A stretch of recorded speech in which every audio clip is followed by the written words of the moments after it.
Good afternoon. Today I'm joined by the Secretary of Health, Kim Malzahn-Risden. I had some phone calls this morning with the United States Secretary of Agriculture, Sonny Perdue. We talked over the Smithfield situation, and the USDA is working with CDC to finalize the report, and we expect to release it to you all tomorrow.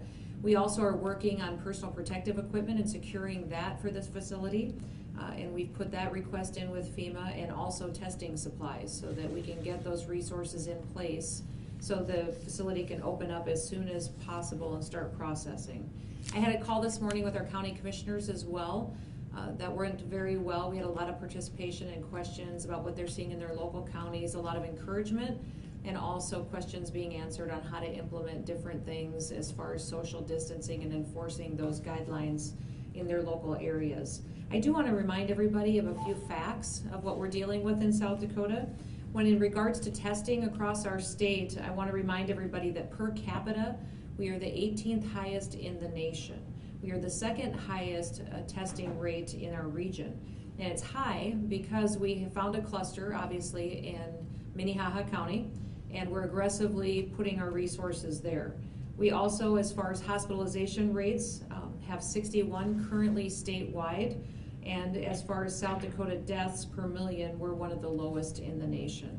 That's all good news, and we're going to continue to be proactive in order to make sure we're protecting as many lives and people as possible throughout the spread of COVID-19 in our state. I know a lot of folks are anxious to get back to normal. The warm weather is coming and here. Folks are getting antsy. They want to get back to normal. We do have a phased approach to how we're going to have to do that in our state, and it will continue to be driven by data. We will continue to use the information that we have, the science we know about this virus, to make decisions. And I am going to continue to ask the people of South Dakota to be innovative in how you implement the strategies that we have laid out. I need businesses to work with their employees to make sure that folks are comfortable, that they feel protected, and that they're ready to get back to work. And we all need to make sure that we're making smart decisions for ourselves and for our families, and in result that will impact our communities and how they weather the situation that we're in. A couple of days ago I set up a medical review committee. This committee is going through the president's plan that came out of the White House called Opening Up America Again. They're looking at those guidelines and giving some input into how that would be approached here in the state of South Dakota medically. But they're looking at it through a medical viewpoint. We will then take whatever those recommendations are and add a perspective to it and lay out the groundwork for how it will be implemented in our state in the coming days. We know that how those medical recommendations come forward, we'll have an opportunity to be put into action as soon as we're able to review them and get that finalized. Again, I want to remind you to be steady and to stay the course. We need to continue to practice social distancing. I need to have groups under the size of 10 throughout the state. Our peak infection and hospitalization date remains the middle of June, which means the course you've been on for the last several weeks needs to be maintained for several weeks yet. We're doing a great job, and I'm incredibly thankful for your heart and effort into what's been going on in our state. I need you to be consistent and to continue to go forward. Call your doctor if you're experiencing symptoms. Stay home as much as possible, and continue to be encouraged about the fact that we're doing this together and that we've got support from all sides to make sure we're doing it successfully. We have 15,000 people that have downloaded the CARE-19 app. I want to continue to encourage people to download that app. We had some folks on the county commissioner call say they're having difficulty in the app store. There is a link on covid.sd.gov to download that app if you're having difficulty right on your phone. Go ahead and access that on your browser. Go to covid.sd.gov, and the link is right there on the website for you. With that, let's go to any questions that you may have. With the Secretary, if I can start. Sure. Thank you. Can you confirm, since your noon press conference, case of COVID at a retirement living center is here, and what steps are being taken? I am not able to confirm a case of COVID-19 in a retirement center in Pierre. The way the process works is we get all positive lab results. The cutoff is 5 p.m. We make contact with any of those positive cases over the next 24 to 36 hours. And so if there are those kinds of details, we would not necessarily have them yet.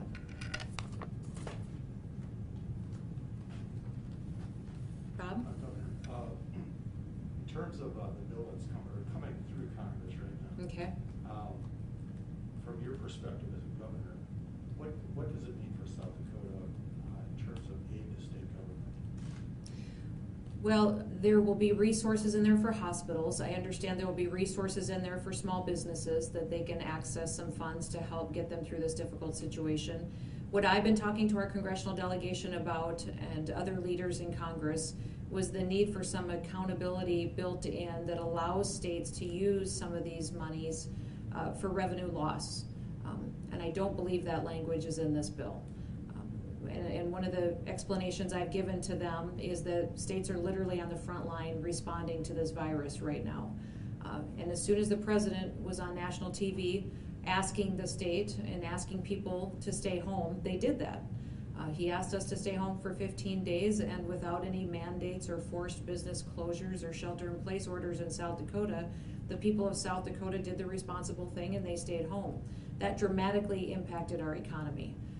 And that those states that are run responsibly, that utilize low taxes, low regulatory structures are going to be hit the hardest by not being able to access these revenues to account for losses that are coming in because of the economy being hit.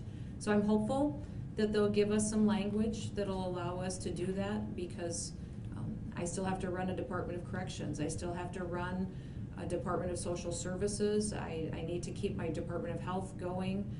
All my agencies are on deck working every day to serve South Dakota, and funding that in the future is going to be difficult if we don't have some language to where some of those revenue sources would be available to us.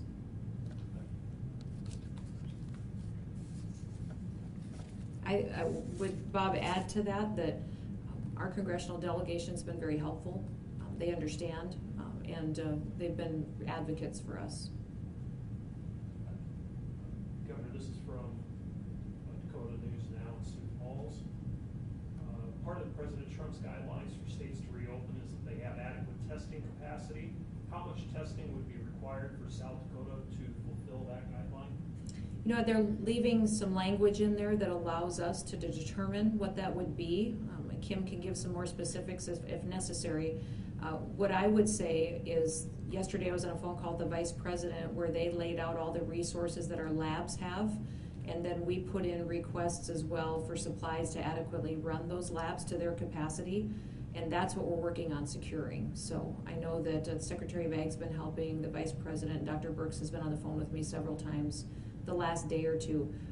You know, we're already in phase 1 in South Dakota, and that's one thing that I think is good to remind everyone that we're in a better position than a lot of states as far as getting back to normal, because we have current actions in place to already be engaged in phase 1, but we'll have to continue to mitigate and take actions in order to protect people here for several more weeks. So we're looking at that, and I know there is some flexibility built in, and I don't know if Kim has something to add. It's just testing. I think the key is making sure that people that have symptoms of COVID can get access to tests, and the supplies are the biggest aspect of that. And as the governor said, we're working very, very hard to continue to procure those supplies. We're in a much better spot with testing supplies than we were 2 to 3 weeks ago, for sure. But do we have enough? Not yet. I still would like to be more aggressive in our testing capabilities, because it allows me to identify folks quicker and get them isolated and slow down the spread even more. Is there a question on the phone lines? Yes, Governor. Let's go with, I think it was Stephen from AP. Thanks, Governor. I wanted to ask you about the hydroxychloroquine trial. I had a question about that. If the 1.2 million doses that the state purchased from the national stockpile, is that being used for the trial as well as for COVID-19 patients whose doctors administered that to them? Stephen, this is Kim Malson-Rice, and so the state supply of the hydroxychloroquine will be available to any positive patient in the state whose provider wants and advises use of that. So they'll be able to access that state stockpile for that purpose, and then it will also be used for the clinical trial that is also happening. It will not interfere with other people who have other issues that require the use of that drug. So the supply chain that we're using is totally separate, and we don't expect any disruptions to other folks that need that drug. Was there another question on the phone? Jackie with SDPD. Sure, Jackie, go ahead. Continuing questions about testing. I know we've talked in the past about testing people who are asymptomatic. I'm wondering if we have an update or a review of that policy, especially as it relates to healthcare workers and other people who are known connections to hotspots. Jackie, this is Kim Malson-Risden. We are not recommending that asymptomatic people get tested, and so that is not a change there. We are working to get enough supplies so that we can ensure all symptomatic people have access to testing. Healthcare workers are treated specially, and so they are a high-risk group. The state public health lab can facilitate testing and process testing for that group. And as far as, when we check in with our providers every single day, we know healthcare workers are being taken care of with the testing needs that they have. Thank you. We'll have a question in the room. Now we'll take a question in the room and then go to one back to the phone. Governor, Bob Mercer-Cumberland. When you talked to the county commissioners today, what was top of their list in terms of what they'd like to see? And then secondly, or related, do you plan to take another run at the legislation that failed?